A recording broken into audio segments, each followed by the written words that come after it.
A man fights off a coyote and kills it. Let's get into the news. James Pulliam, just back from the ER here at home after having gotten more rabies shots, tell me that the other day his adrenaline was pumping so hard he didn't have time to be scared when the coyote attacked, and he says they fought for 20 minutes. I'm glad he had the quick wits and the quick response time to defend himself against that coyote like that. Ain't no telling what that motherfucker would have did to him if he just would have ran or something or didn't defend himself. The battle between beast and man was on. I'm trying to scramble to get away.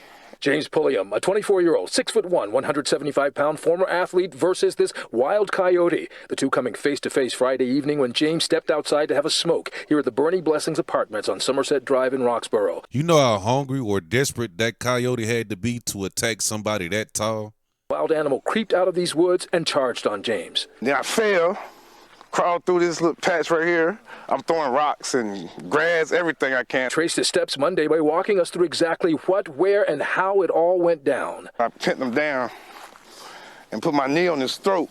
I had to rip my hand out of his mouth. You know what I'm saying? Once I got my hand out of his mouth, I used both of my hands, just started choking him, put my knee on his neck, and just held him. Started hollering for help. It's like, you know. How long did you hold him down like that?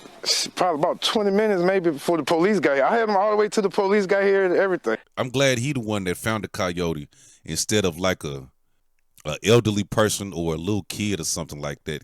No little kid or elderly person is going to be able to fight off this coyote for 20 minutes and survive. With multiple bite wounds on his hand and arms, he was rushed to the hospital for treatment, including antibiotics and rabies shots. Coyotes, of course, are no strangers to North Carolina, especially this time of year during springtime birthing season when wildlife experts say the animals are on the hunt to feed and protect their pups. So how do you feel now about safety? I am scared to death. Barbara Featherstone, who snapped this photo of the coyote's remains, says she and her neighbors, including many elderly women here, have armed themselves with practically everything from mace to makeshift weapons just in case another wild animal decides to attack. If something grab at me, I'm going to hit him. I'm going to hit him on the nose first, then I'm going to beat him to death with this.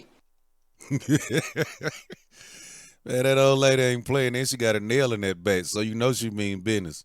Yeah, I'm kind of glad this didn't go as bad as it could have been pertaining to the circumstances, because it could have been worse if the coyote would have found somebody that didn't have as much strength as this man, like a kid or a elderly person, man. I'm just glad they kind of found him. I don't wish nothing on a man like that, but I'm just glad it panned out that way. Well, anyway, tell me what you guys think. Please like, comment, and subscribe, and I'll see you guys back here in another video.